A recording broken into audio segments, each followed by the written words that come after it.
독일 분데스리가 무대를 누비고 있는 마인츠의 이재성 그리고 프라이부르크의 정우영 선수 올 여름 이적 시장의 거취도 관심이 집중되어 왔었는데요. 프리미어리그 진출 의지를 보였던 이재성 선수는 마인츠의 잔류 분위기인데 프라이부르크에서 주전 경쟁에 어려움을 겪었던 정우영 선수 새로운 행선지에 가는 것이 유력하다는 보도가 나왔습니다. 부버지 김현민 기자와 함께 독일 분데스리가 한국인 리그의 상황 살펴보도록 하겠습니다. 그 빌트지에서 독점 기사를 올린 거예요. 그가 유료 기사거든요.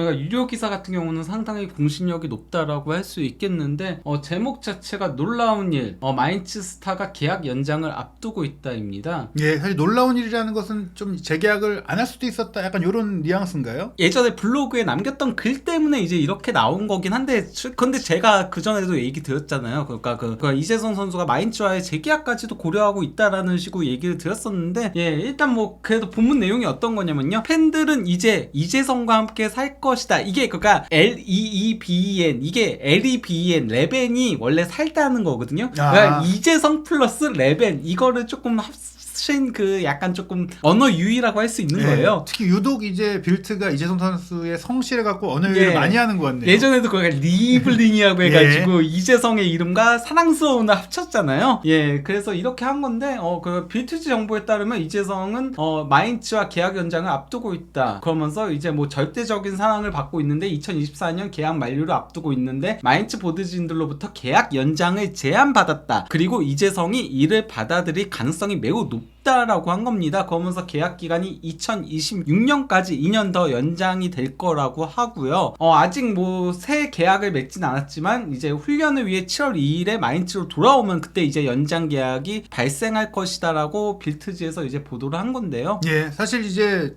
재계약을 할 수 있다. 심지어 1월 달에 그 얘기가 나온 것도 좀 재계약에서 좀 더 좋은 조건을 원하기 때문에 뭐 이재성 선수 쪽에서 어떻게 보면 이제 행동을 한 것도 볼 수 있고, 또 다른 한편으로는 물론 새로운 도전의 의지가 뭐 없었던 거는 아니죠. 아예 없었던 건 아니지만은 마인츠에 남아도 좋다라는 게 이재성 선수 측 입장이었다라고 하거든요. 그러면서 이제 특히 흥미로운 점, 마인츠의 미드필더 스타는 다른 구단들로부터도 제안을 받았다. 특히 카타르와 같은 부유한 중동 리그 몇몇 클럽들이 이재성을 쫓았다. 하지만 그는 몇 배 이상 되는 연봉을 거부한 채 마인츠에 남기로 결정했다라고 한 겁니다. 사실 이재성 선수가 새로운 도전을 하겠다고 했던 것은 물론 이제 마인츠의 기존 조건보다 좋은 연봉을 바랬던 것도 있겠지만, 기본적으로는 프리미어리그의 도전이라든지 아니면 유럽 대항전에 나갈 수 있는 분데스리가의 상위 팀으로 가고 싶었던 것인데, 지금 현재로서는 솔직히 말씀드리면 프리미어리그 팀으로부터 뭐 강력한 뭐 오퍼가 온 것은 없고요. 뭐 관심 있는 팀들이 있었겠지만 또 분데스리가 내에서도 뭐 원하는 팀들이 있었겠으나, 마인츠에서 보냈던 그 후반기 시즌의 본인의 뭐 롤이라든지 팀의 전망이라든지 여러 가지를 봤을 때는 마인츠에 남는 게 더 나을 수도 있겠다. 더구나 이제 꿈을 위해서 이적을 하려고 했던 것이지 돈을 벌려고 카타르에 간다. 이것은 사실 이재성 선수가 지금까지 행보하는 애초에 맞지가 않은 일이잖아요. 거기다가 이제 그 대표팀 한국으로 왔다 갔다 하는 것 때문에 공항 근처를 선호하는 걸로 제가 확인을 했던 바가 있습니다. 그러면서 이제 뭐 누구보다도 스펜손 감독이 이재성 연장 계약에 특히 열광할 것이다. 이재성은 시즌 후반기에 스펜손의 절대적인 핵심 선수였던 데다가 감독 스스로 지난 3월에 이재성이 다음 시즌에도 반드시 마인츠에서 뛰어야 한다고 공언했었기 때문이다. 사실 이런 말들은 애초에 뭐 선수가 확실히 잔류의지를 이때 보였다면 이런 말을 할 필요가 없었겠죠. 스벤손 감독도 이재성 선수가 이제 1월 이적 시장 때 조금 뭔가 올 시즌이 끝나면 거취를 고민하겠다는 얘기들을 했던 것들을 알고 있다 보니까 이런 얘기들을 했던 것 같고, 뭐 제가 봤을 때 결과적으로 이제 마인츠가 좋은 조건의 재계약도 제시했을 뿐 아니라 특히 후반기에 이재성 선수가 마인츠에서 너무 좋은 폼과 뭐 시즌을 보낸 것도 영향을 미치지 않았을까. 네, 거기다가 이제 2026년까지면은 거의 뭐 선수 경력의 마지막 근처까지 간다는 얘기나 마찬가지인 거거든요. 그리고 또 이제 빌트지에서 다시 한번 독점 기사를 올렸는데, 이거 왜 독점 기사를 올린 건지 이해가 안 가는데, 일단 제목 자체가 재계약 앞둔 이재성, 이미 마인츠 미래에 대해 말했다인 건데, 이거 사실 그 이재성 선수의 그 네이버 블로그 내용 그거 그대로 적은 거 번역한 거예요, 독일어로. 네, 사실 뭐 빌트의 독점이라고 할 수 없는 게 원소스가 아니니까. 다만 이제 빌트가 독일 내에서는 독점일 수 있어요. 왜냐? 본인들이 가장 디테일하게 열심히 찾아서 번역을 해서 소개한 거니까 뭐 어느 정도는 뭐 노력을 했겠죠. 그래도 이걸 유료 기사로 받는 건 좀 저는 불성실하다라고 그렇죠. 생각을 합니다. 뭐 이거 유료 기사로 받으려면 그 네이버와 협약을 해서 예. 빌트지만 이 내용을 독일어로 그렇죠. 정보를 공개할 수 있다. 예. 그런 독점이 맞아요. 그러면서 이제 그 근거로 제시한 게요. 그냥 건강한 몸이 최우선 되어야 한다는 사실이다 하면서 전반기 때는 부상을 안고 뛰었는데 다음 시즌 조금 더 이제 몸 관리를 잘하면서 뛰어야 되겠다라는 필요성을 느꼈다라는 얘기와 그리고 이제 마지막 문구. 예.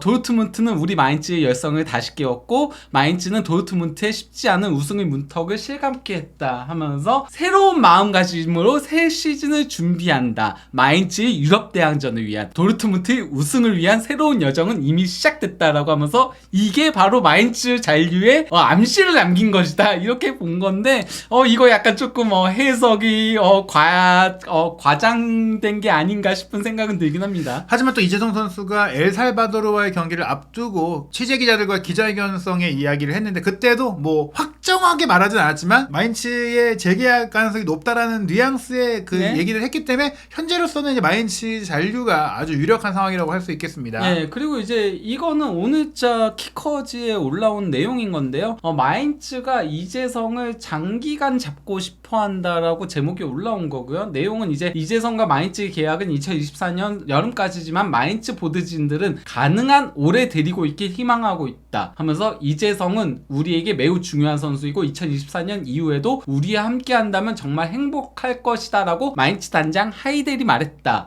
마인츠에서 이번 여름 공격형 미드필더 변화는 배제되고 있다. 그러니까 뭐 지난 여름에 풀기니를 영입을 했었잖아요. 그러면서 장기적인 이재성의 대체자로 영입을 한 건데 결국 실패하고 반년 만에 이제 네. 떠났잖아요. 그러면서 이제는 대체자 영입이나 뭐 장기적인 대안 영입도 없이 이재성만 믿고 가겠다라는 소리인 겁니다. 그래서 뭐 지난 시즌 이제 이재성 선수는 뭐 마인츠 선수들 중에선 유일하게 34경기에 전부 다 출전을 해가지고 7골 4도움을 올리면서 팀 내 최다 도움도 기록했고 그리고 공격 포인트는 5-25 10골 2도움 12개에 이어서 2위를 기록을 했었죠. 예.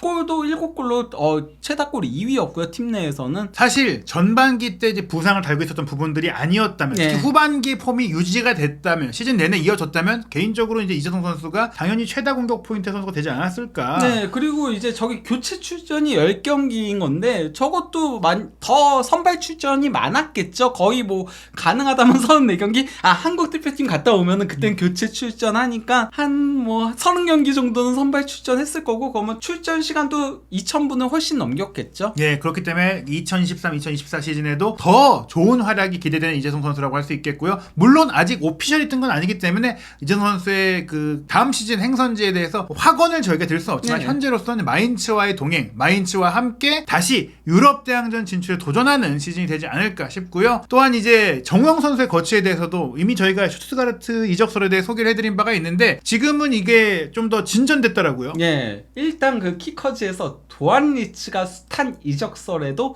프라이부르크에 남는다라고 이제 기사를 올린 건데요. 도안리츠가 그동안 이적설이 굉장히 많았었잖아요. 하지만은 프라이부르크의 핵심으로 남는다라고 하면서 보드진들과 이제 선수가 2년 차에 더 많은 걸 할 수 있다고 동의를 했다라고 해요. 그러면서 특히 공격적으로 도안리츠를 더 활용을 하겠다라고 했다라고 하더라고요. 결국에 도안리츠가 남을 경우 역시 정우영 선수의 필요성이 조금 떨어질 수밖에 없고 사실 도안리츠 같은 경우에는 분데스리가에 오자마자 잘한 것도 있지만 또 카타르 월드컵에서의 활약까지 조금 이제 조명이 되면서 뭐 다른 리그의 관심, 뭐 프리미어 리그의 관심도 생겼으나 뭐 후반기엔 또 개인적으로 조금 주춤했던 것이 올 여름 이적 시장에 좀 한매물로 올라서는 데 있어서는 좀 제한이 되지 않았나. 저는 거기다가 이제 프라이부르크가 어쨌건 그 거의 챔피언스 리그 문턱까지 갔었잖아요. 거기다가 네. 마지막 순간에 5위를 했었거든요. 그래서 거기에 대한 도전까지도 있지 않을까라는 생각이 들긴 해요. 왜냐면은 도안리츠를 영입하려는 프리미어 리그 팀들은 아무래도 챔피언스 리그에 도전하기에는 힘든 팀들일 거 아니에요. 예, 그렇기 때문에 사실 저희가 슈투트가르트 이적설이 나왔을 때 정우영 선수가 떠날 수 있으려면 도안리츠가 남아야 된다. 도안리츠가 떠난다면 사실 정우영을 프라이부르크는 써야 된다. 이렇게 말씀을 드렸는데 도안리츠의 잔류 분위기가 되면서 이제 정우영 선수의 상황이 좀 명확해졌죠? 예, 예, 그래서 이제 키커즈에서도 제목이 정우영 프라이부르크에서 떠나는 것을 허락받았다라고 나온 건데요.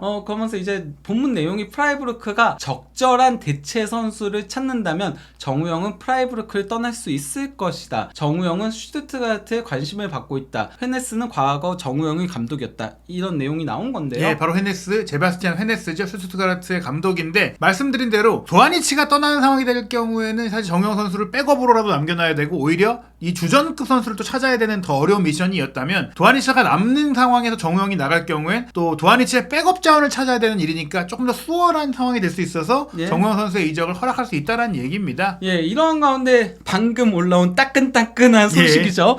스카이 독일에서 정우영 슈투트가르트행에 동의하다라고 기사가 올라온 건데요. 내용을 보면은 정우영만 이제 동의한 거고 아직 프라이부르크가 동의한 건 아니에요. 그러니까 뭐 본문 내용은 슈투트가르트는 몇 주 안에 공격에 대한 지원을 받을 수 있을 것이다라고 하면서 스카이 정보에 따르면은 정우영이 슈투트가르트 이적에 합의했다고 한다. 그러니까 선수가 합의한 거예요. 그러면서 정우영은 슈트라이 감독 아래에서 원하는 출전 시간을 얻지 못했기에 2025년까지 계약이 남아있는 프라이부르크를 무조건적으로 떠나고 싶어한다. 슈투트가르트 감독 헤네스는 뭐 바이에른 2군 시절 이제 정우영을 지도한 바 있다라고 하면서 그 다음 소제목이 이적은 아직 확정되지 않았다라고 하면서 키커즈의 내용과 비슷한 거예요. 그러니까 우리의 정보에 따르면 이적은 아직 확정되지 않았다. 프라이부르크는 본인들의 이적 활동이 더 진전이 되었을 때 판매하길 원하고 있다. 이게 바로 이제 대체자를 영입했을 때 정우영을 보내려고 한다라는 거인데다가 플러스 문제는 이적료일 수도 있다. 정우영의 시장 가치는 400만 유로로 추정되고 있는데 스카이 정보에 따르면 슈투트가르트는 현재 200만 유로 이상의 이적료를 지출할 수 없는 상태이며 이는 보르나 소사, 마브로파노스 그리고 기라시 같은 팀 내 최고 선수들이 거치에 따라 달라질 수 있는 상황이다라고 한 겁니다. 예, 결국에는 지금 정우영 선수가 개인 합의는 했다고 치더라도 구단 간의 거래가 성사되려면 양 구단의 선수 정리가 일단 진행이 돼야 된다. 이런 얘기인 것 같아요. 사실 제목만 봤을 때는 이제 가는 거야 라고 볼 수 있겠지만 정우영 선수의 개인적인 생각, 나는 구단 간 합의가 되면 슈투트가르트에 가겠으니 구단끼리 결정해서 알려주십시오. 이런 단계라고 볼 수 있겠습니다. 네. 근데 저는 조만간 이것도 성사될 가능성이 상당히 높지 않나 싶어요. 왜냐면은 슈투트가르트에서 이제 후반기 때 거의 특히 헤네스 감독 밑에서 핵심 역할을 수행하면서 무엇보다도 이 함부르크하고의 승강 플레이오프에서 2골 1도움으로 잔류를 견인했었던 공격형 미드필더 엔소 밀로가 프랑스 리그왕 2위 팀인 랑스의 러브콜을 받고 있거든요. 그 외 이탈리아와 프랑스의 많은 팀들이 밀로 영입을 고려하고 있다라고 키커즈에 올라온 겁니다. 즉 밀로가 이적한다면은 공격형 미드필더 영입이 필수예요. 네. 그러면은 정우영을 영입을 하려고 할 거고요. 왜냐면은 제바스티안 헤네스 감독이 정우영을 공격형 미드필더로 활용해가지고 재미를 봤던 감독이다 보니까 더더욱 그러지 않을까 싶습니다. 네, 게다가 뭐 자금적인 선수단의 뭐 연봉적인 부분에서도 여력이 생기기 때문에 충분히 정우영 선수를 데려올 수 있는 발판이 될 수 있다고 볼 수 있겠는데요. 뭐 과연 정우영 선수 이제 좀 더 뛸 수 있고 또 많이 본인의 능력을 보여줄 수 있는 새로운 팀 슈투트가르트로 이적이 결정이 될지 또 아니면 또 다른 새로운 옵션이 생길 수 있을지 한준TV에서 올 여름 이적 시장 한국인 유럽파들의 행선지 또 이정 선수의 재계약 여부까지도 오피셜이 나오는 그 순간까지 추적하고 분석해서 소개해드리도록 하겠습니다.